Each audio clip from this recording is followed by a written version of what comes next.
ఆశీర్వదించడం కంటే ప్రకృతి ఆశీర్వదిస్తారు. అతని గాన మాధుర్యాన్ని మెచ్చుకుని ఎక్కడ చూసిన చెట్లు ఊగుతూ ఆ పక్షులు కిలకిలా లాగాలంటే మనని ఒక హృదయంలో ఒక భావాంతరాలను పొంగిపొల్లేటట్టు చేస్తుంది.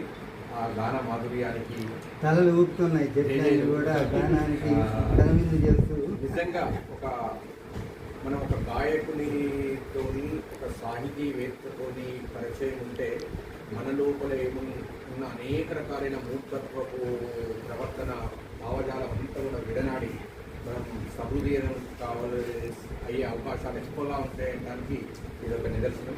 గణేష్ గారు, మీరు శుభోదయం పట్ల మీ యొక్క ప్రాతినిధ్యం చాలా అవసరం. ఎందుకంటే ఇక్కడ రచయితలు ఉంటారు, వాళ్ళు ఎలా రాస్తారు పాటలు.